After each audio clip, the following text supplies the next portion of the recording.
El viento soplaba polvo y espinas rodadoras por la calle principal de San Vicente del Polvo cuando Rosa Hernández firmó los papeles sobre el escritorio carcomido de don Esteban. El comerciante sonreía con esa mueca que ella había aprendido a reconocer.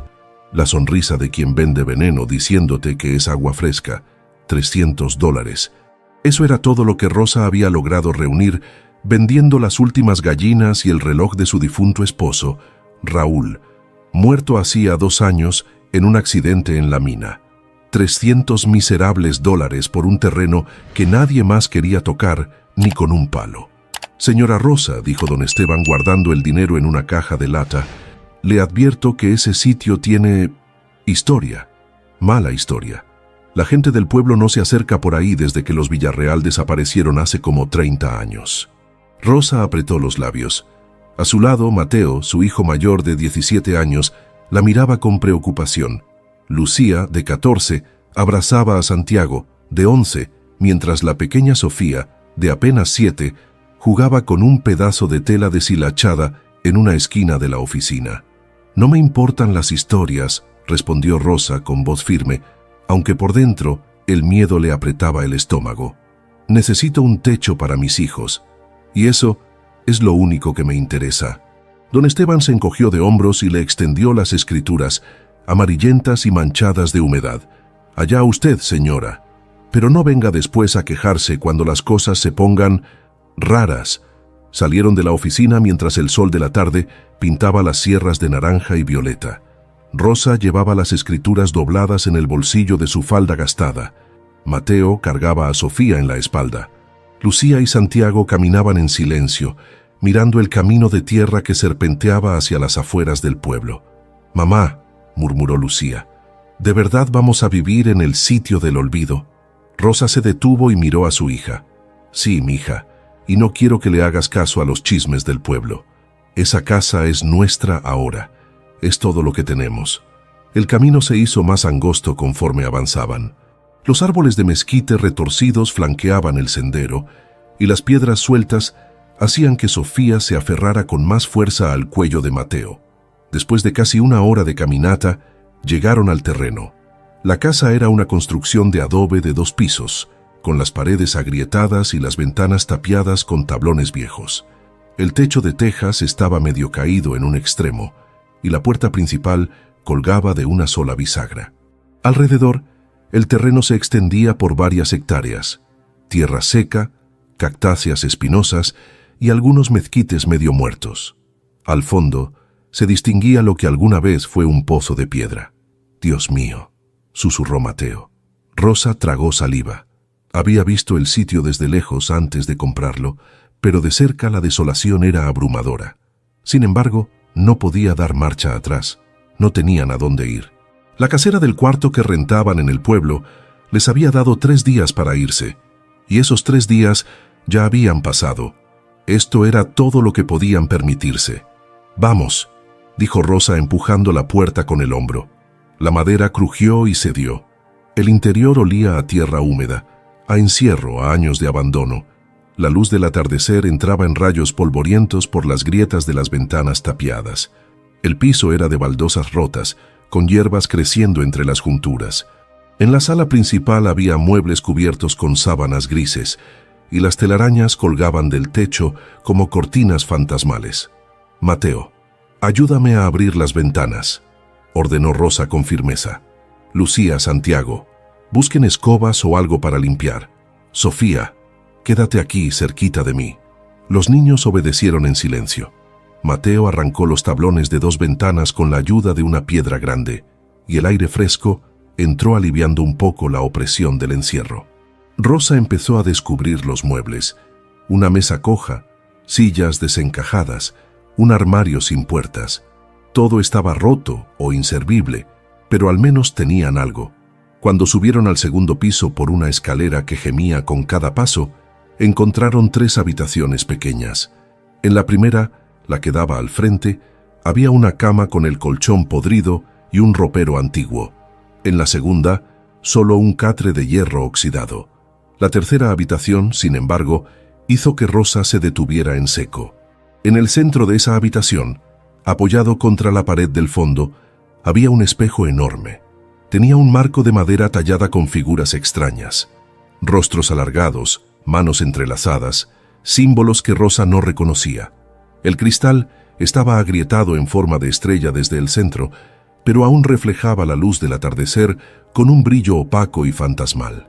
«Mamá, eso es raro», dijo Lucía desde la puerta, sin atreverse a entrar. Rosa se acercó despacio. El espejo debía medir casi 2 metros de alto por 1,5 de ancho. Estaba cubierto de polvo, pero cuando Rosa pasó la mano por el cristal, sintió un frío intenso que le recorrió el brazo. «Es solo un espejo viejo», dijo tratando de sonar tranquila, pero algo en el fondo de su pecho le decía que ese espejo no era como los demás. Esa noche acomodaron colchonetas y mantas en el piso de la sala principal. No había electricidad, así que encendieron 2 velas que Rosa había traído en su bolsa. Cenaron tortillas frías y frijoles de lata, en silencio, escuchando los sonidos de la casa, crujidos de madera, el viento colándose por las rendijas, el ulular lejano de una lechuza. «Mamá», susurró Sofía acurrucándose junto a Rosa. «Aquí van a venir los fantasmas». Rosa la abrazó fuerte.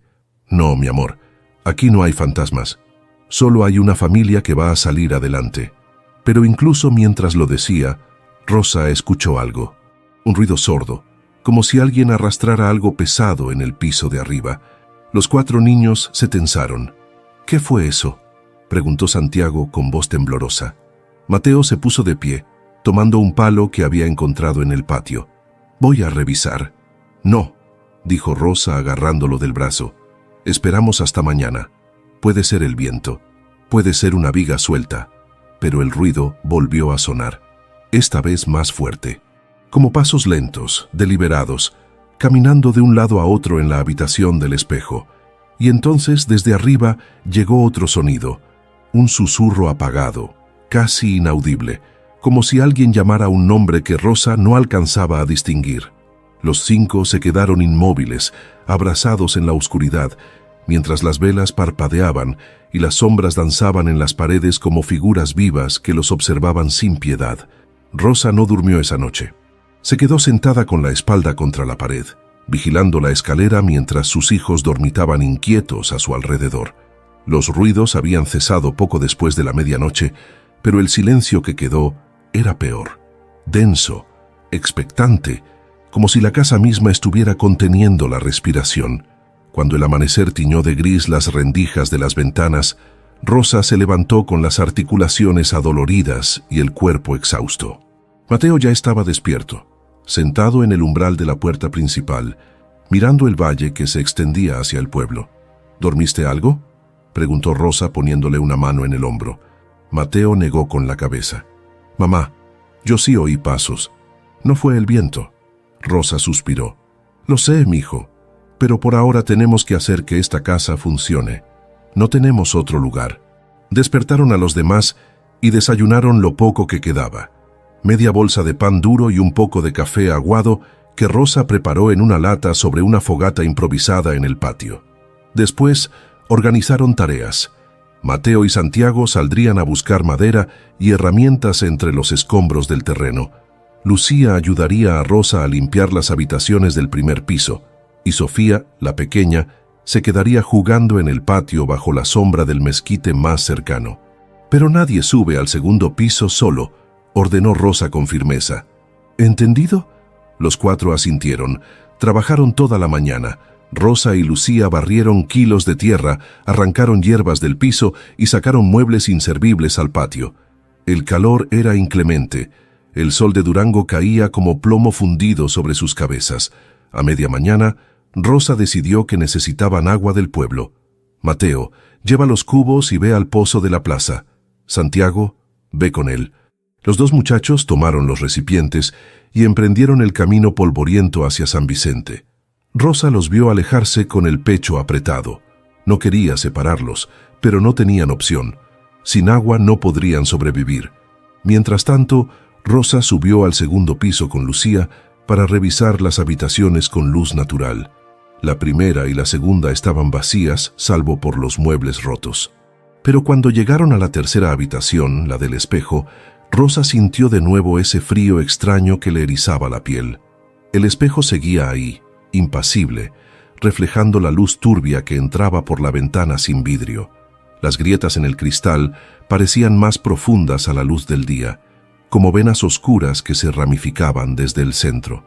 «Mamá, no me gusta ese espejo», dijo Lucía abrazándose a sí misma. «Quítalo, tirémoslo». Rosa se acercó y volvió a pasar la mano por el marco tallado.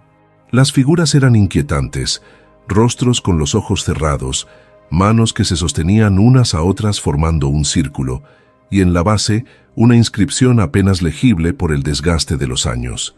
«Aquí dice algo», murmuró Rosa agachándose para leer. Las letras estaban talladas toscamente. «El que sufre con el corazón limpio verá más allá del reflejo».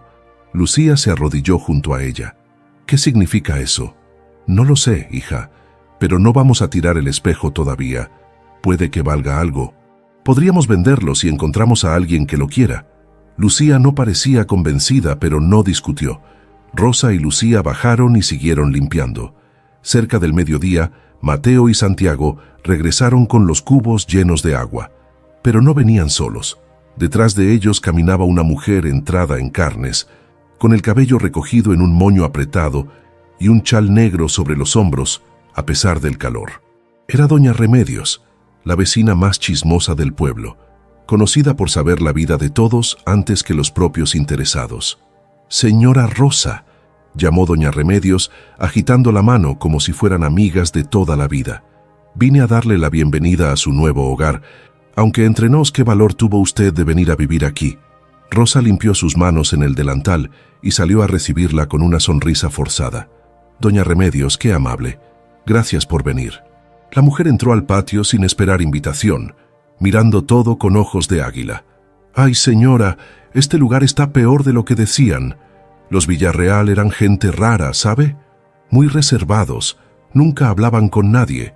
Y luego, de la noche a la mañana, desaparecieron. Dejaron todo, ropa, muebles, comida en la mesa, como si se los hubiera tragado la tierra. La gente se va por muchas razones», dijo Rosa tratando de sonar casual. Doña Remedios se acercó más, bajando la voz, como si compartiera un secreto. «Pero es que no fue normal, señora Rosa. Mi comadre Petra, que en paz descanse, decía que la última noche que vio a los Villarreal, escuchó gritos y después luces raras en las ventanas, como si ardiera algo, pero cuando vinieron a revisar al otro día, no había fuego, solo silencio, y esa casa cerrada como tumba». Lucía, que había salido de la casa, escuchaba con los ojos muy abiertos. Rosa le hizo una seña para que se llevara a Sofía lejos de ahí. «Bueno, doña Remedios, esas son historias del pasado. Nosotros necesitamos mirar hacia adelante». La mujer chasqueó la lengua. Está bien, solo le digo que tenga cuidado, sobre todo con el segundo piso. Dicen que ahí es donde pasaban las cosas más raras y que hay un espejo maldito que...». «No hay nada maldito aquí», interrumpió Rosa con firmeza. «Solo una casa vieja que necesita arreglos». Doña Remedios levantó las manos en señal de rendición. «Allá usted, señora. Yo solo vine a avisarle, y si necesita algo, pues ya sabe dónde vivo. En la casa con la puerta azul, al lado de la tienda de don Esteban». La mujer se fue después de echar un último vistazo curioso a la casa. Rosa cerró los ojos y respiró hondo. No necesitaba más miedo. Ya tenía suficiente. Esa tarde, mientras el sol empezaba a descender, Rosa subió sola al segundo piso. Necesitaba enfrentar ese espejo de una vez. Necesitaba demostrarle a su propia mente que no había nada que temer. Entró a la tercera habitación y se plantó frente al espejo. Su reflejo la miraba de vuelta, una mujer delgada de 38 años, con el cabello negro recogido en una trenza deshecha, la piel tostada por el sol y los ojos cansados, pero seguía siendo ella. Rosa Hernández, viuda, madre, luchadora. «No te tengo miedo», dijo en voz alta. El reflejo no se movió. Rosa alzó la mano derecha. El reflejo alzó la mano izquierda. Normal, todo normal. Pero entonces, justo cuando Rosa estaba a punto de darse la vuelta, el reflejo parpadeó. Rosa se quedó helada. Ella no había parpadeado. Lentamente, el reflejo en el espejo comenzó a cambiar. La boca se movió, como si dijera algo, pero Rosa no escuchaba nada. Y luego, con un movimiento que no era el suyo, el reflejo alzó la mano y señaló hacia abajo, hacia el suelo, justo al pie del espejo. Rosa sintió que el corazón le latía en la garganta. Con las piernas temblorosas, se agachó y miró el piso donde el reflejo señalaba. Las baldosas ahí eran diferentes, más nuevas, menos desgastadas, como si alguien las hubiera cambiado hace tiempo. Y en ese momento, desde abajo, escuchó el grito de Sofía. Rosa bajó las escaleras a tropezones, aferrándose al barandal que crujía bajo su peso. El grito de Sofía había sido de terror puro, de esos que te perforan el alma. Cuando llegó al patio, encontró a la niña pegada contra el tronco del mezquite, temblando con los ojos fijos en la puerta trasera de la casa. ¿Qué pasó? ¿Qué viste? Rosa la tomó de los hombros, revisándola de arriba a abajo buscando alguna herida. Sofía señaló hacia la puerta con el dedo tembloroso. Había alguien ahí, una señora, vestida de blanco. Me miraba y lloraba. Mateo y Lucía salieron corriendo de la casa. Santiago venía detrás con el palo que usaban para defenderse. ¿Dónde?, preguntó Mateo acercándose a la puerta trasera con cautela. Ya no está, sollozó Sofía. Desapareció, como humo. Rosa abrazó a su hija, sintiendo cómo le latía el corazón como pájaro enjaulado. Tranquila, mi amor. Tal vez fue el reflejo del sol, o una sábana que volaba con el viento. Pero Sofía negó con la cabeza con tanta convicción que Rosa supo que la niña había visto algo que no era de este mundo, o al menos eso creía la pequeña. Mateo revisó detrás de la casa. No había nada, solo tierra seca, mezquites y el pozo abandonado a unos 30 metros. Regresó negando con la cabeza. Nada, mamá, no hay nadie.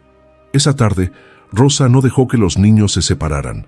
Cenaron juntos en el patio, pan con frijoles otra vez, mientras el cielo se teñía de morado y las primeras estrellas aparecían tímidamente. Sofía no quería entrar a la casa. Se aferraba a Rosa como si la vida le fuera en ello. «Mamá, ¿y si nos vamos?», preguntó Lucía en voz baja. «Podemos buscar otro lugar, lo que sea, pero no aquí». Rosa miró a sus 4 hijos. Estaban asustados, exhaustos, desesperados, y ella también lo estaba. Pero no tenían $300 más. No tenían nada más. «Escúchenme bien», dijo Rosa con voz firme, aunque por dentro se desmoronaba. «Esta casa es nuestra. La pagamos con lo último que teníamos. Y no voy a dejar que el miedo nos saque de aquí. Mañana vamos a ir al pueblo. Vamos a hablar con el padre Anselmo y le vamos a pedir que venga a bendecir la casa. Y después vamos a trabajar, a arreglar este lugar y a hacerlo nuestro hogar. ¿Están conmigo?». Mateo fue el primero en asentir. Luego Santiago. Lucía tardó más, pero finalmente también lo hizo. Sofía escondió la cara en el pecho de Rosa. «Está bien, mamá, pero no me dejes sola. Nunca, mi amor, nunca». Esa noche durmieron todos juntos en la sala otra vez, con las velas encendidas hasta que se consumieron. Rosa se quedó despierta, escuchando cada sonido, el viento, los grillos, el ulular de las lechuzas, y esperando, con el estómago hecho nudo, los pasos del segundo piso. Pero los pasos no llegaron. En cambio, a eso de las 3 de la madrugada, Rosa escuchó algo diferente, un susurro, no como los de la primera noche, sino uno claro, audible, que provenía de arriba. «Rosa, Rosa». Se levantó despacio, tratando de no despertar a los niños. Tomó una vela y subió las escaleras con el corazón galopando. Cada peldaño gemía bajo sus pies descalzos. Cuando llegó al segundo piso, el susurro se hizo más claro. «Rosa, ven». Venía de la tercera habitación, del espejo. Rosa entró con la vela en alto. La luz temblorosa iluminaba el espejo agrietado, y en el reflejo, Rosa se vio a sí misma. Pero esta vez, el reflejo no estaba solo. Detrás de ella en el espejo había una figura, una mujer vestida de blanco, con el cabello largo y oscuro, el rostro pálido y los ojos hundidos. Rosa giró sobre sus talones, pero no había nadie detrás de ella en la habitación real. No tengas miedo, dijo la voz, y esta vez Rosa supo que venía del espejo. Vine a mostrarte. ¿Quién eres?, susurró Rosa, la vela temblando en su mano. Fui como tú, sufrí como tú, y dejé algo para alguien como tú. La figura en el espejo alzó la mano y volvió a señalar hacia el suelo. Debajo, está debajo, pero solo los que sufren con el corazón limpio pueden verlo. Rosa sintió un escalofrío que le recorrió toda la espalda. ¿Qué hay debajo? Pero la figura comenzó a desvanecerse, como humo que se disuelve. Libéranos y libérate. El espejo es la puerta. Empuja, empuja. Y entonces, todo quedó en silencio.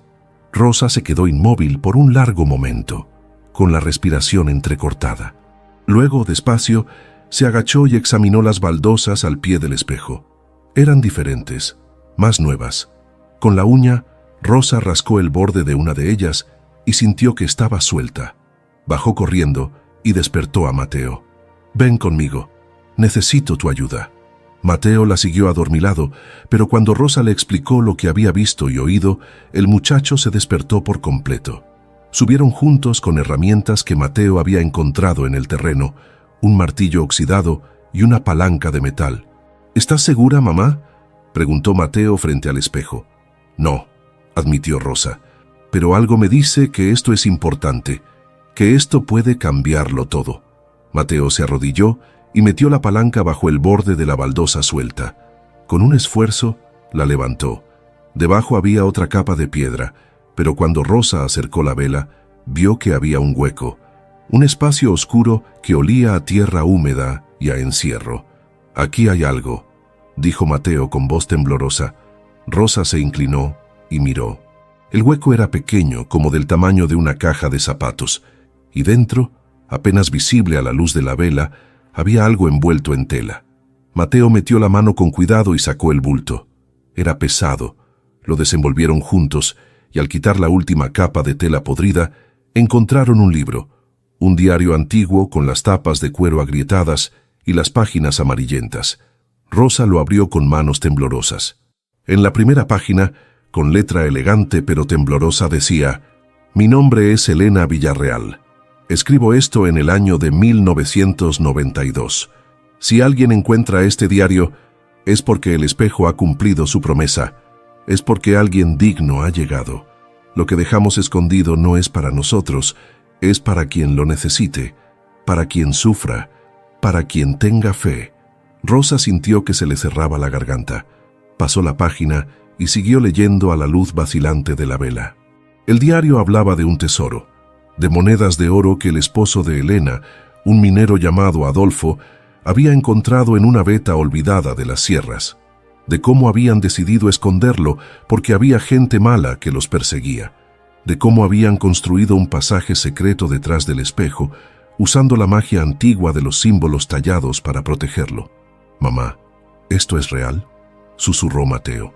Rosa levantó la vista del diario y miró el espejo. Y entonces, con una claridad que la asustó, entendió. Las baldosas no eran el escondite, eran solo el inicio. La verdadera entrada estaba detrás del espejo mismo. «Ayúdame», le dijo a Mateo. «Vamos a mover el espejo». Entre los dos empujaron el enorme marco de madera. Era pesadísimo y rechinaba contra el suelo, pero poco a poco el espejo se fue corriendo hacia un lado, y cuando finalmente lo apartaron lo suficiente, Rosa vio lo que había estado oculto durante más de 30 años. En la pared, detrás del espejo, había una puerta pequeña, no más grande que la entrada de un horno. Estaba sellada con tablas de madera viejas, pero se veían las bisagras oxidadas y un candado antiguo que colgaba roto. Mateo arrancó las tablas con la palanca. El ruido despertó a los demás niños, que subieron corriendo las escaleras. «¿Qué está pasando?», preguntó Lucía con los ojos enormes. «Creo que vamos a descubrir un secreto», dijo Rosa. Mateo abrió la puertecita. Del otro lado había oscuridad total, un túnel estrecho que descendía hacia las entrañas de la tierra, y desde esa oscuridad subía un olor a humedad, a piedra antigua y a algo más, algo que olía a metal, a monedas viejas. Rosa tomó la vela y miró a sus hijos. «¿Entramos?». Pero antes de que alguien pudiera responder, Desde el fondo del túnel llegó un sonido que heló la sangre de todos. Un ruido sordo, pesado, como si algo muy grande se moviera en las profundidades. Y luego, una voz de hombre ronca y furiosa, que gritó desde las entrañas de la tierra: ¿Quién se atreve a entrar en mi tumba? Los 5 se quedaron petrificados frente a la entrada del túnel. La voz resonó una vez más, haciendo temblar el aire viciado que salía de la oscuridad. ¡Fuera! Este no es su lugar. Mateo retrocedió instintivamente, empujando a sus hermanos hacia atrás. Pero Rosa, con el corazón martilleándole en el pecho, dio un paso adelante. Había algo en esa voz, algo que no era de otro mundo. Era una voz humana, ronca, sí, furiosa también, pero humana.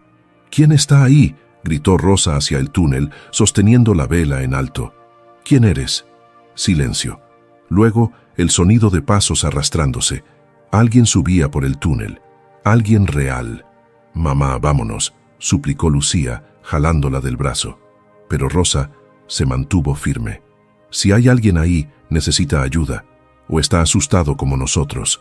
La figura apareció en la entrada del túnel como una sombra retorcida. Era un hombre, viejo, sucio, con la barba enmarañada y el cabello largo y grasiento. Vestía harapos que alguna vez fueron ropa de trabajo, pantalón de mezclilla deshecho y una camisa sin mangas cubierta de mugre. Olía a encierro, a sudor rancio, a años de vivir bajo tierra. El hombre levantó una mano para cubrirse los ojos de la luz de la vela. «¿Quiénes son ustedes?», preguntó con voz áspera, como si no hubiera hablado en mucho tiempo. «¿Qué hacen en mi casa?». Rosa tragó saliva. «Esta es nuestra casa ahora. La compramos. Somos la familia Hernández». El hombre soltó una risa seca, casi demente. «¿Compraron? ¿A quién? ¿A ese ladrón de Esteban? Esta casa nunca fue suya para vender». Mateo se adelantó con el palo en la mano. «¿Quién es usted?». El hombre lo miró con ojos hundidos y enrojecidos. «Soy Adolfo Villarreal, y esta es mi casa, mi tierra, mi tesoro». Rosa sintió que el suelo se movía bajo sus pies. Adolfo Villarreal, el nombre del diario, el esposo de Elena. El minero que había escondido el tesoro. Pero se suponía que había desaparecido hacía más de 30 años. «Eso es imposible», murmuró Rosa. «Los Villarreal desaparecieron en 1992, hace 33 años». Adolfo bajó la mano y los miró con una mezcla de locura y tristeza. «No desaparecimos, nos escondimos, aquí abajo, Elena y yo, y nuestro hijo. Nos escondimos porque vinieron a matarnos, hombres malos, hombres que querían el oro, pero nunca lo encontraron. Nunca encontraron la entrada». «¿Dónde está tu familia ahora?», preguntó Rosa con voz suave, acercándose despacio como si hablara con un animal herido. La cara de Adolfo se descompuso. Sus ojos se llenaron de lágrimas. «Murieron. Elena primero. Se enfermó aquí abajo. No había medicina, no había doctor. Y luego mi hijo, Julián, era solo un niño, 8 años. Se cayó en el pozo interior. Se golpeó la cabeza. Yo traté de salvarlo, pero no pude. Quedé solo con los huesos de mi familia y el maldito oro que nos condenó a todos». Los niños lloraban en silencio. Rosa sintió una compasión profunda por ese hombre destrozado. «Señor Adolfo, usted no puede seguir viviendo aquí abajo. Tiene que salir. Necesita ayuda». Adolfo negó con la cabeza violentamente. «No puedo dejarlos. Están enterrados aquí. Sus huesos. Prometí que nunca los dejaría. Prometí que los cuidaría». Rosa se arrodilló frente a él. «Los muertos no necesitan que usted se entierre con ellos. Ellos querrían que usted viva, que salga a la luz, que encuentre paz». Adolfo la miró durante un largo momento, y luego, como si algo en él se rompiera finalmente, se desplomó sollozando. Rosa lo abrazó mientras el hombre temblaba, liberando décadas de dolor, soledad y locura. Mateo y Lucía ayudaron a Adolfo a salir del túnel. Era tan flaco que parecía que lo cargarían con una mano. Lo sentaron en el suelo de la habitación y Rosa le dio agua. El hombre bebió con desesperación, derramando la mitad por la barba. «El tesoro», dijo Adolfo, después de recuperar un poco el aliento. «Está ahí abajo. Todo. monedas de oro, muchas. Elena quería que alguien lo encontrara algún día, alguien que lo necesitara de verdad. Por eso escribió el diario, por eso dejamos las pistas. Pero nadie vino hasta ahora. Rosa miró hacia la entrada del túnel. ¿Cuánto hay ahí abajo? Adolfo sonrió con tristeza. Suficiente para que nunca tengan que sufrir otra vez. Suficiente para salir de la pobreza, para darles futuro a sus hijos. Rosa sintió que algo se movía en su pecho. Esperanza, miedo, incredulidad. ¿Por qué nos lo dirías? ¿Por qué nos lo darías? Adolfo la miró con ojos cansados. Porque Elena tenía razón. El oro no nos trajo más que desgracia, pero tal vez, en las manos correctas, en manos de alguien bueno, pueda traer algo bueno. Ustedes parecen buena gente, y yo ya no quiero seguir siendo el guardián de fantasmas. Mateo encendió más velas. Rosa pidió a Lucía que bajara a buscar más agua y algo de comida. Santiago se quedó junto a Sofía, abrazándola. La pequeña miraba a Adolfo con una mezcla de miedo y lástima. ¿Usted era la señora de blanco que vi?, preguntó Sofía con voz temblorosa. Adolfo frunció el ceño. Señora de blanco, yo no he visto a nadie, pero a veces escucho a Elena, su voz, llamándome. Tal vez ella se les apareció, tal vez ella los trajo aquí. Rosa no sabía si creer en apariciones, pero tampoco podía negar lo que había visto en el espejo. El reflejo que se movía solo, la voz que le había dicho que empujara. Todo parecía imposible y real al mismo tiempo. Señor Adolfo, dijo Rosa con firmeza, si usted nos ayuda a sacar ese tesoro, yo prometo hacer dos cosas: darle un funeral digno a su familia, con el padre Anselmo y en el camposanto del pueblo, y cuidar de usted. No lo vamos a abandonar. Adolfo la miró con ojos brillantes. ¿De verdad harían eso? Se lo prometo por mis hijos, dijo Rosa. El hombre asintió lentamente. Entonces los llevaré. Pero deben saber algo. El túnel es peligroso. Hay partes que pueden colapsar. Y el cuarto donde está el oro está al lado del cuarto donde están los huesos de mi familia. ¿Están preparados para eso? Rosa miró a Mateo. El muchacho asintió con valentía. Lo estamos. Lucía regresó con agua y un poco de pan. Adolfo comió despacio, como si hubiera olvidado cómo se hacía. Cuando terminó, se puso de pie con dificultad. Vamos entonces, antes de que pierda el valor. Rosa tomó 2 velas. Mateo tomó otras 2. Lucía se quedaría arriba con Santiago y Sofía, vigilando.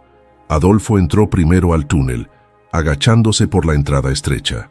Rosa lo siguió y Mateo cerró la fila. El túnel descendía en ángulo pronunciado. Las paredes eran de tierra compactada, reforzadas en algunos lugares con vigas de madera carcomidas. Olía a humedad y a podredumbre. Rosa tuvo que agacharse para no golpearse la cabeza.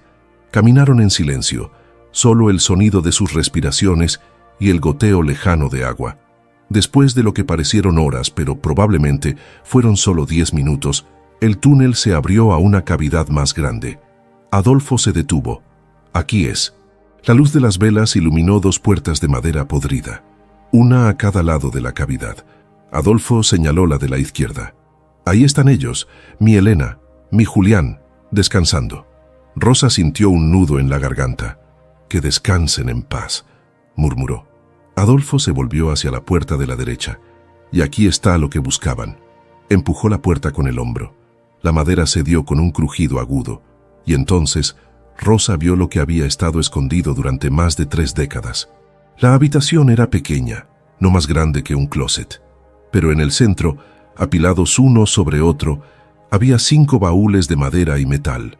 Adolfo abrió el primero con manos temblorosas. El resplandor dorado inundó la oscuridad.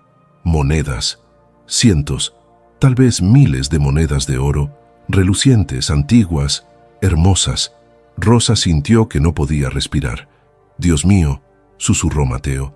Pero antes de que pudieran reaccionar, desde arriba, desde la casa, llegó un grito. Era Lucía. «¡Mamá! ¡Viene gente! ¡Vienen armados!». Rosa y Mateo intercambiaron una mirada de pánico. Adolfo cerró el baúl de golpe, con un ruido seco que resonó en la cavidad subterránea. «Los encontraron», dijo el hombre con voz ahogada. Siempre supe que algún día vendrían. Siempre. ¿Quiénes?, preguntó Rosa mientras ya empezaba a correr de regreso por el túnel, seguida por Mateo. Los que quieren el oro, los que asesinaron al hermano de Elena, los que nos obligaron a escondernos. La voz de Adolfo temblaba. Don Esteban. Él siempre supo que había algo aquí, por eso nunca vendió la propiedad en todos estos años. Esperaba, y ahora ustedes abrieron el espejo.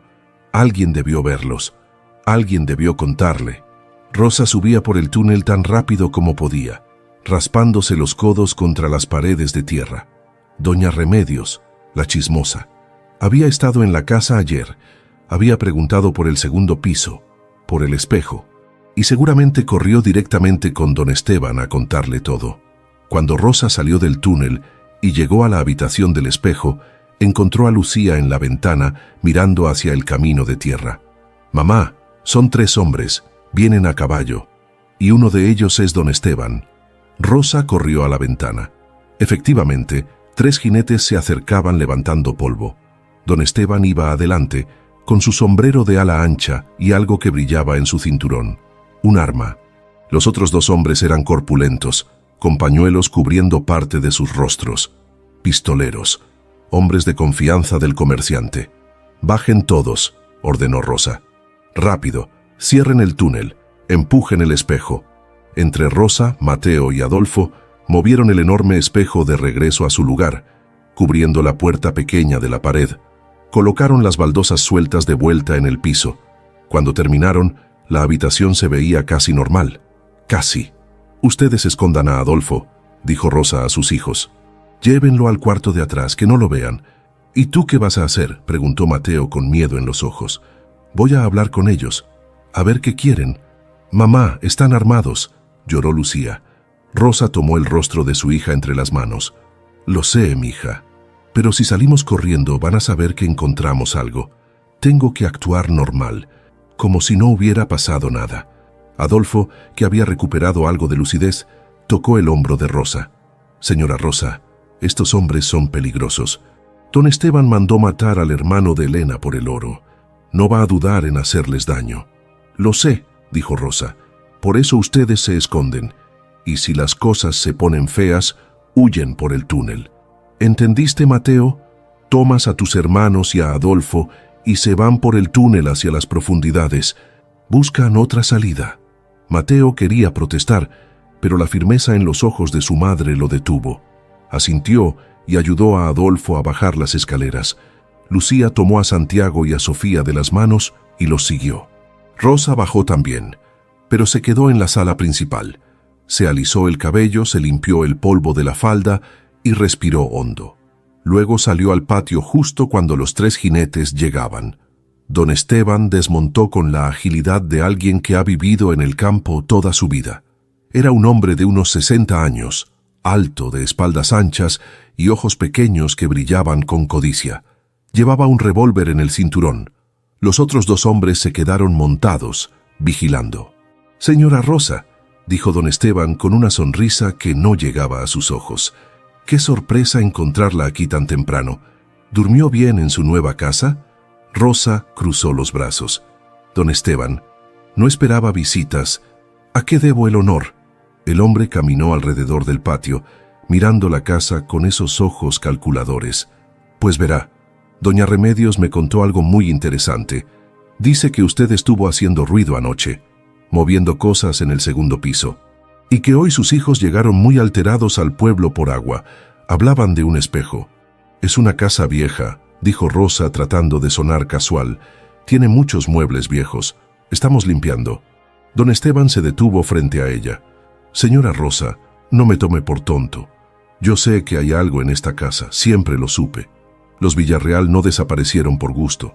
Se llevaron algo, escondieron algo. Y yo llevo 30 años esperando a que alguien fuera lo suficientemente valiente, o tonto, para venir a buscarlo». Rosa sintió que el corazón se le aceleraba, pero mantuvo la voz firme. «No sé de qué me habla. Yo solo compré un pedazo de tierra para mis hijos». «¿Ah, sí?». Don Esteban sacó el revólver de su cinturón y lo sostuvo con negligencia, como quien sostiene un pañuelo. Entonces no le importará que mis hombres y yo revisemos la casa, solo para asegurarnos de que todo esté en orden. Esta es mi propiedad, dijo Rosa dando un paso adelante, con más valor del que sentía. Usted no tiene derecho a entrar sin mi permiso. Don Esteban soltó una carcajada. ¿Derecho? Señora, aquí en San Vicente del Polvo, el derecho lo tiene el que tiene el poder, y yo tengo el poder. Además, esos $300 que me dio, bueno, digamos que hubo un error en los papeles. La venta no fue válida. Esta propiedad todavía es mía, y tengo todo el derecho de entrar. Rosa sintió que la rabia le quemaba la garganta. Usted es un ladrón, y usted es una intrusa, replicó don Esteban. Hizo una seña a sus hombres. Revisen la casa, busquen en todos lados, especialmente en el segundo piso. Los dos pistoleros desmontaron y se dirigieron hacia la puerta. Rosa se interpuso. No van a entrar. Uno de los hombres, un tipo grande con cicatriz en la mejilla, la empujó a un lado con violencia. Rosa cayó al suelo, golpeándose el codo contra la tierra dura. Desde dentro de la casa escuchó el grito de Mateo. El muchacho salió corriendo con el palo en la mano. «¡Déjala en paz!». El pistolero le arrebató el palo de un manotazo y lo lanzó lejos. Luego levantó el puño, pero don Esteban lo detuvo. «No, a los niños no. Solo queremos el oro, no problemas con la ley, busquen rápido». Los dos hombres entraron a la casa. Rosa se levantó adolorida. Mateo la ayudó, temblando de rabia e impotencia. Don Esteban se quedó afuera, vigilándolos con el revólver en la mano. «¿Sabe, señora Rosa? Esto no tenía que ser así. Si me hubiera dicho la verdad desde el principio, podríamos haber hecho un trato. Pero ahora, bueno, ahora voy a tomar todo lo que haya ahí. Y ustedes se van a ir de aquí sin nada. Tal vez les deje quedarse con la casa, si es que todavía quieren vivir en ella después de esto». Desde dentro llegaron voces. «Don Esteban, aquí arriba hay algo raro, es un espejo gigante». Los ojos de don Esteban brillaron con avaricia. «Ahí está. Lo sabía». Se dirigió hacia la casa. «Vengan conmigo. Quiero que vean esto. Quiero que vean cómo se pierde un tesoro por ser orgullosa». Rosa y Mateo entraron detrás de él. Subieron las escaleras. Cuando llegaron a la tercera habitación, los dos pistoleros estaban empujando el espejo, tratando de moverlo. Don Esteban se unió a ellos. Entre los tres, lograron apartar el espejo lo suficiente para revelar la puerta pequeña en la pared. «¿Lo ven?», dijo don Esteban con voz triunfante. «Lo sabía. Siempre lo supe». Miró a Rosa con desprecio. «Gracias por hacer el trabajo sucio, señora. Usted encontró la entrada. Ahora yo voy a encontrar el oro». Uno de los pistoleros arrancó las tablas de la puertecita. Don Esteban se agachó y miró dentro con una linterna que sacó de su cinturón. Un túnel, por supuesto. Los Villarreal eran listos. Se volvió hacia uno de sus hombres. «Baja tú primero, yo te sigo». El pistolero de la cicatriz se agachó y entró al túnel. Don Esteban iba a seguirlo, pero entonces, desde la oscuridad del pasaje, se escuchó un grito. «¡Hay alguien aquí abajo! ¡Hay alguien vivo!». Y luego un disparo. El sonido explotó en el espacio cerrado del túnel, amplificado por las paredes de tierra. Rosa gritó. Don Esteban retrocedió instintivamente.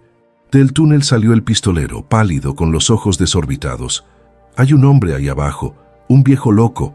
Me atacó con una pala». Y entonces, como una sombra del infierno, Adolfo Villarreal salió del túnel.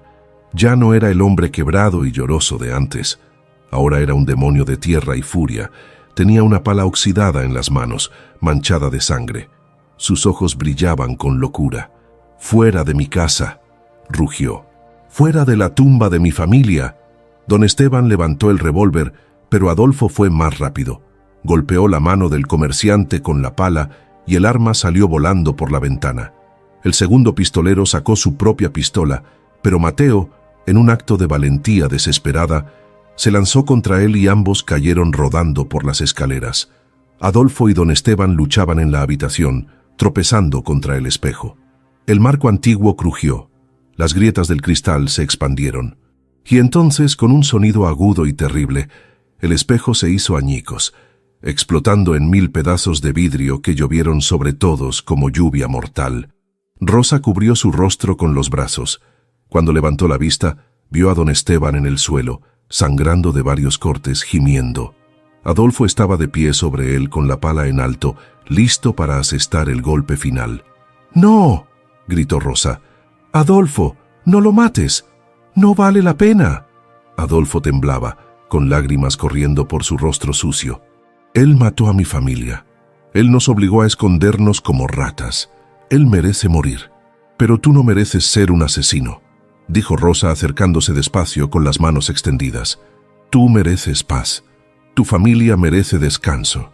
Y esto, señaló a don Esteban, que sollozaba de dolor en el suelo. Esto solo traería más oscuridad. Adolfo bajó la pala lentamente, cayó de rodillas y se echó a llorar como un niño. Desde abajo llegaron voces. Gente, mucha gente. Rosa se asomó por la ventana rota y vio que todo el pueblo había llegado. Doña Remedios estaba al frente, con el padre Anselmo. Habían escuchado los disparos. Habían venido a ver qué pasaba. Y ahora todos miraban hacia la casa, hacia el sitio del olvido, hacia la viuda con 4 hijos que acababa de enfrentar al hombre más poderoso del pueblo y ganado. El padre Anselmo fue el primero en entrar a la casa. Era un hombre mayor, de barba blanca y ojos bondadosos, que había sido el sacerdote de San Vicente del Polvo durante casi 40 años. Subió las escaleras despacio, seguido por varios hombres del pueblo que venían armados con palos y herramientas, preparados para lo peor. Cuando llegó a la habitación del espejo destrozado, se detuvo en seco. La escena era de pesadilla. Vidrios por todas partes, don Esteban sangrando en el suelo, los 2 pistoleros maniatados por Mateo y otros hombres que habían subido, Adolfo Villarreal de rodillas llorando, y Rosa de pie en medio de todo, con cortes en los brazos pero con la cabeza en alto. «Dios santo», murmuró el padre Anselmo. «¿Qué ha pasado aquí?». Rosa dio un paso adelante. Su voz sonó clara y firme, sin temblor. «Padre, don Esteban vino a robarnos. Trajo hombres armados, nos amenazó. Dispararon en mi casa con mis hijos adentro. Y este hombre», señaló a Adolfo, «nos defendió».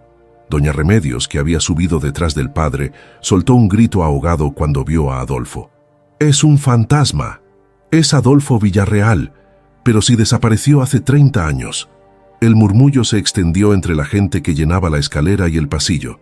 «Fantasma. Villarreal. Imposible». Las palabras volaban como moscas. Adolfo levantó la cabeza.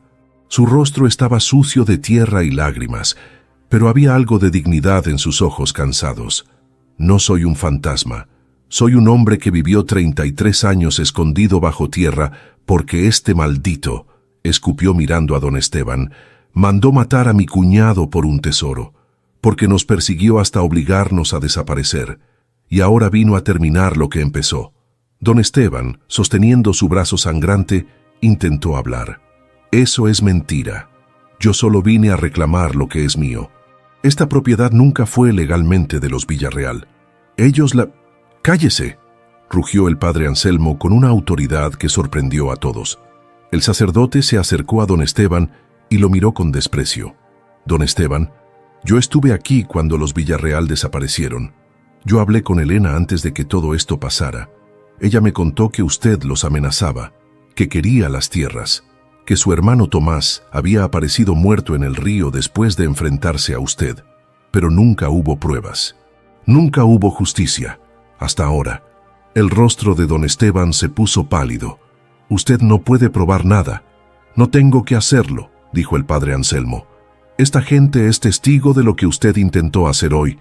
Vino armado, con pistoleros, a amenazar a una viuda y sus hijos. Eso es suficiente». Los hombres del pueblo agarraron a don Esteban y a sus 2 secuaces. Los arrastraron escaleras abajo mientras el comerciante gritaba amenazas e insultos. Rosa sintió que las piernas le temblaban, pero se mantuvo firme hasta que todos bajaron. El padre Anselmo se acercó a Adolfo. «Hijo mío, ¿dónde está tu familia?». Adolfo señaló hacia el túnel. «Abajo, enterrados. Elena y Julián. Nunca pude sacarlos a la luz. Tenía miedo. Tenía miedo de que si salía, los hombres de don Esteban me encontrarían y profanarían sus tumbas buscando el oro». El padre hizo la señal de la cruz. «Entonces les daremos el descanso que merecen. Hoy mismo». Con toda la dignidad y el respeto, Rosa tocó el hombro del sacerdote. Padre, hay algo más que debe saber. Hay un tesoro aquí. Oro. Mucho oro. Los Villarreal lo escondieron, y don Esteban vino por él. El murmullo volvió a extenderse. Tesoro. Oro. Los ojos de la gente brillaban con curiosidad y codicia. El padre Anselmo levantó la mano pidiendo silencio. Si hay un tesoro, es de quien sea el dueño legítimo de esta propiedad. Y según las escrituras que conozco, esta casa y estas tierras pertenecían a los Villarreal. Y ahora que sabemos que Adolfo está vivo, le pertenecen a él. Adolfo negó con la cabeza. No, padre, yo ya no quiero nada. Ese oro me quitó todo lo que amaba. Me quitó mi vida. Que se lo quede quien lo encuentre. Que se lo quede alguien que pueda hacer algo bueno con él. Miró a Rosa. Usted me prometió dos cosas, señora Rosa. Un funeral para mi familia y cuidar de mí. Si cumple esas promesas, todo lo que hay ahí abajo es suyo. Rosa sintió que el mundo daba vueltas. Señor Adolfo, yo no puedo aceptar. Sí puede, interrumpió Adolfo con una sonrisa triste. Y lo hará, porque es usted buena, porque tiene hijos que necesitan futuro, y porque Elena la trajo aquí. De alguna manera mi esposa sabía que usted vendría, que usted sería digna de lo que escondimos. El padre Anselmo puso una mano en el hombro de Rosa. Si Adolfo está cediendo sus derechos libremente, entonces el tesoro es tuyo, hija. Úsalo con sabiduría. Esa tarde, mientras el sol se ponía pintando el cielo de rojo y púrpura, todo el pueblo de San Vicente del Polvo se reunió frente a la casa del sitio del olvido. Mateo y otros hombres habían bajado al túnel con el padre Anselmo y habían sacado los restos de Elena y Julián Villarreal, envueltos en mantas blancas. El padre bendijo los cuerpos en el patio, con Adolfo arrodillado frente a ellos, llorando en silencio. Rosa y sus 4 hijos estaban a su lado, y detrás, toda la comunidad, con la cabeza inclinada, rindiendo respeto a una familia que había sufrido tanto. Señor, oró el padre Anselmo, recibe a estos tus hijos que vivieron en las sombras y murieron en las profundidades, que ahora puedan descansar en tu luz eterna, que sus sacrificios no hayan sido en vano, y que su memoria sea bendición para esta comunidad. Enterraron a Elena y Julián en el camposanto del pueblo, bajo un mezquite viejo que daba sombra fresca. Adolfo colocó flores silvestres sobre las tumbas y se quedó ahí hasta que la noche cayó por completo. Rosa lo encontró después, sentado contra la lápida de Elena mirando las estrellas. Señor Adolfo, venga a la casa, necesita comer, descansar. Adolfo sonrió. ¿Sabe, señora Rosa? Es la primera vez en 33 años que puedo ver las estrellas sin sentir miedo. Es hermoso. Lo es, dijo Rosa sentándose junto a él. Y va a tener muchas noches más para verlas. Se lo prometo. Los días siguientes fueron un torbellino. Con la ayuda de Mateo y otros hombres del pueblo, Rosa sacó del túnel los 5 baúles de oro. Los abrieron frente al padre Anselmo y 2 testigos de confianza. La cantidad era asombrosa. Miles de monedas de oro, algunas antiguas, otras más recientes, junto con barras pequeñas y joyas que Adolfo explicó habían pertenecido a la familia de Elena. El padre Anselmo sugirió que Rosa guardara todo en el banco de la ciudad más cercana, en Durango capital, a 2 horas de camino. Pero antes de eso, Rosa tomó una decisión. Convocó a una reunión en la iglesia del pueblo. Toda la comunidad vino, curiosa, expectante. Rosa se paró frente a todos con Adolfo a su lado. «Ustedes saben lo que encontramos», comenzó Rosa con voz clara. «Un tesoro que los Villarreal escondieron durante décadas. Adolfo me lo cedió a mí y a mis hijos, y yo he decidido qué voy a hacer con él». La gente esperaba en silencio. «Voy a dar la 10ª parte a la iglesia para que el padre Anselmo la use en ayudar a las familias más necesitadas del pueblo. Voy a usar otra parte para reconstruir mi casa y convertirla en un hogar de verdad. Y el resto...» Rosa hizo una pausa. «El resto lo voy a guardar para el futuro de mis hijos y para Adolfo, que merece vivir sus últimos años con dignidad». Hubo aplausos, algunos tímidos al principio, luego más fuertes. El padre Anselmo abrazó a Rosa. Doña Remedios, que había estado callada todo ese tiempo, se acercó con lágrimas en los ojos. Perdóneme, señora Rosa. Yo fui la que le dije a don Esteban que usted había encontrado algo. No sabía que él vendría a hacerle daño. Yo solo quería saber qué pasaba. Rosa la miró a los ojos. Lo sé, doña Remedios, y la perdono. Pero aprenda de esto. Las palabras tienen consecuencias. Los chismes pueden destruir vidas. La mujer asintió, avergonzada, y se retiró. Esa noche, Rosa y sus hijos cenaron en su casa por primera vez con comida abundante. Carne, frijoles calientes, tortillas frescas, fruta. Adolfo comía despacio, saboreando cada bocado como si fuera el primero de su vida. «Mamá», dijo Sofía con la boca llena de manzana, «ahora somos ricos». Rosa acarició el cabello de su hija. «Ahora tenemos lo suficiente para vivir bien, mi amor, para que ustedes estudien, para que tengan futuro. Pero lo más importante es que seguimos siendo nosotros, una familia, y eso no tiene precio». Mateo sonrió. Lucía abrazó a Rosa. Santiago levantó su vaso de agua. Por mamá, la más valiente de todas. Todos brindaron. Pero esa misma noche, mientras Rosa apagaba las velas antes de dormir, escuchó un ruido afuera. Pasos. Alguien caminaba alrededor de la casa. Se asomó por la ventana y vio una sombra moverse entre los mezquites. Bajó con cuidado y abrió la puerta. No había nadie. Pero en el suelo, frente a la entrada, alguien había dejado algo. Era un papel doblado. Rosa lo recogió con manos temblorosas y lo abrió a la luz de la luna. El mensaje estaba escrito con letra tosca, en letras mayúsculas. Don Esteban salió de la cárcel. Tiene amigos poderosos. Dice que va a recuperar lo que es suyo. Cuidado. Rosa sintió que el corazón se le helaba. Miró hacia el camino oscuro, hacia las sierras que se alzaban como gigantes dormidos. La batalla no había terminado, solo había comenzado. Rosa no durmió esa noche. Se quedó sentada en la cocina con un cuchillo sobre la mesa, vigilando las ventanas, escuchando cada crujido del viento.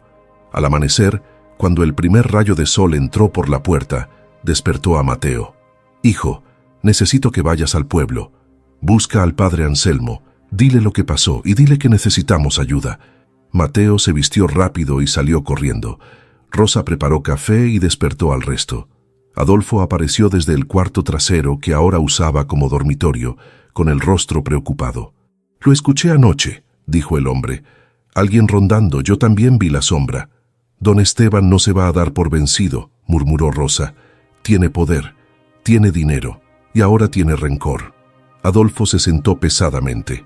«Señora Rosa, tal vez deberían irse, tomar el oro y marcharse lejos de aquí, comenzar en otra ciudad. Don Esteban es como una serpiente, no descansa hasta que muerde». Rosa negó con la cabeza. «No voy a huir. Ya huí demasiadas veces en mi vida, de la pobreza, del hambre, de la humillación. Esta casa es nuestra, este oro es nuestro, y nadie, ni siquiera don Esteban, nos va a quitar lo que hemos ganado con sangre y lágrimas». Mateo regresó 2 horas después con el padre Anselmo y con algo inesperado. El sheriff del municipio vecino. Era un hombre de unos 50 años, fornido, con bigote espeso y una placa de metal en el pecho. Se llamaba Evaristo Montes y tenía fama de ser incorruptible. «Señora Hernández», dijo el sheriff quitándose el sombrero, «el padre me contó lo que pasó y quiero que sepa algo. Don Esteban Márquez sí salió ayer de la cárcel, pagó fianza, pero eso no significa que pueda venir aquí a amenazarla. Yo vine a asegurarme de que usted y su familia estén protegidos». Rosa sintió un alivio inmenso. «Gracias, sheriff, pero necesito saber, ¿qué pasará con don Esteban? ¿Va a ir a juicio?». El sheriff suspiró. «Eso depende de las pruebas. Ustedes dicen que él vino armado con pistoleros a robarles, pero don Esteban dice que solo vino a revisar su propiedad porque había dudas sobre la legalidad de la venta. Es su palabra contra la de él». «No solo nuestra palabra», interrumpió el padre Anselmo. «Hay testigos, toda la gente del pueblo vio lo que pasó, vieron a los pistoleros, vieron la violencia, vieron los disparos». «Eso ayuda», admitió el sheriff, «pero necesitamos algo más contundente, algo que pruebe que don Esteban ha estado detrás de esto desde hace años». Adolfo, que había estado callado, se puso de pie. «Yo tengo esa prueba. Todos se volvieron a mirarlo. Adolfo caminó hacia su cuarto y regresó con algo envuelto en tela. Lo desenvolvió sobre la mesa. Era el diario de Elena, el que Rosa había encontrado bajo las baldosas. Pero había algo más, un sobre amarillento con papeles dentro. Elena guardó cartas, dijo Adolfo con voz temblorosa. Cartas que don Esteban le envió a mi cuñado Tomás antes de que lo asesinaran. Amenazas, exigencias, ofertas de compra que se volvieron cada vez más violentas, y una carta en particular. Adolfo sacó un papel y lo extendió. En esta, don Esteban dice claramente: si no vendes la tierra de los Villarreal, te arrepentirás. Ya hemos eliminado obstáculos antes. Tú puedes ser el siguiente. El sheriff tomó la carta con cuidado, leyéndola bajo la luz que entraba por la ventana. Su rostro se endureció.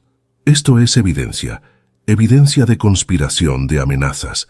Si podemos probar que Tomás fue asesinado después de recibir esta carta, fue encontrado muerto en el río 3 días después, dijo Adolfo. Dijeron que se había ahogado accidentalmente, pero Tomás sabía nadar como pez y tenía marcas en el cuello, marcas que nunca se investigaron porque don Esteban pagó para que cerraran el caso. El padre Anselmo se santiguó. Dios mío, todo este tiempo, todo este sufrimiento. El sheriff guardó la carta con cuidado. Don Adolfo, necesito que venga conmigo a la ciudad a hacer una declaración formal, y necesito que me dé todas las pruebas que tenga, cartas, documentos, todo. Con esto puedo conseguir una orden de arresto permanente para don Esteban. No más fianzas, no más libertad. Adolfo asintió. Lo haré. Por Elena, por Julián, por Tomás y por esta familia que me dio una segunda oportunidad. Pero antes de que pudieran seguir hablando, se escuchó el ruido de caballos afuera. Muchos caballos. Rosa corrió a la ventana y sintió que la sangre se le helaba. Don Esteban había llegado, pero esta vez no venía con 2 pistoleros. Venía con al menos 10 hombres, todos armados, todos con las caras cubiertas, y en medio de ellos, don Esteban montaba un caballo negro, con un rifle atravesado en la silla. «Señora Rosa», gritó el comerciante desde afuera, «salga, tenemos que hablar». El sheriff Montes desenfundó su pistola. «Quédense adentro, yo me encargo». «No», dijo Rosa, «esto es entre él y yo. Yo salgo». «Mamá, no», suplicó Lucía aferrándose a su brazo. Rosa besó la frente de su hija. «Tranquila, mija, ya no tengo miedo». Salió al patio con el sheriff a su lado. El padre Anselmo también salió sosteniendo su rosario. Adolfo apareció detrás con la pala en las manos, y Mateo, valiente como siempre, se paró junto a su madre con la cabeza en alto. Don Esteban sonrió al verlos, pero era una sonrisa fría, llena de veneno. ¡Qué conmovedora reunión! La viuda, el cura, el loco y el sheriff del pueblo vecino, que no tiene jurisdicción aquí. «Tengo jurisdicción en todo el estado cuando se trata de crímenes graves», respondió el sheriff Montes con voz de trueno. «Y tengo evidencia de que usted cometió conspiración para asesinar, amenazas y allanamiento violento. Así que le sugiero que desmonte ahora mismo y venga conmigo por las buenas». Don Esteban soltó una carcajada. «¿Evidencia? ¿Qué evidencia? ¿Las palabras de un loco que vivió 30 años bajo tierra? ¿Las acusaciones de una viuda desesperada? Ningún juez en Durango me va a condenar. Tengo amigos, tengo influencias, tengo poder». «Pero no tiene razón», dijo Rosa dando un paso adelante. «Y no tiene derecho. Esta tierra es mía. Este tesoro es mío, y usted no va a quitármelo». Don Esteban bajó del caballo lentamente. Sus hombres se tensaron con las manos cerca de sus armas. «Señora Rosa, le voy a dar una última oportunidad. Entrégueme la mitad del oro, la mitad, y me voy. Los dejo en paz. Pueden quedarse con su casita y su vida miserable. Pero si se niega», hizo un gesto hacia sus hombres. «Bueno, los accidentes pasan, especialmente en casas viejas, incendios, derrumbes, gente que desaparece en la sierra». Rosa sintió la rabia arderle en el pecho. «Usted no va a hacernos nada, porque si nos toca, todo el pueblo lo sabrá, y esta vez no podrá comprar su salida».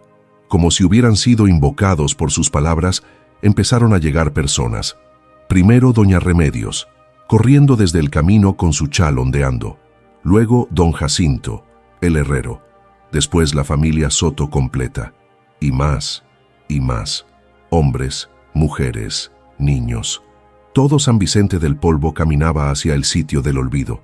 Traían palos, horquillas, piedras, y venían en silencio, formando un círculo alrededor de la casa, colocándose entre los hombres de don Esteban y la familia de Rosa. Don Esteban miró a su alrededor, desconcertado. ¿Qué es esto? El padre Anselmo dio un paso adelante. Es el pueblo, Esteban, el pueblo que has dominado con miedo durante décadas, el pueblo que ya no tiene miedo de ti.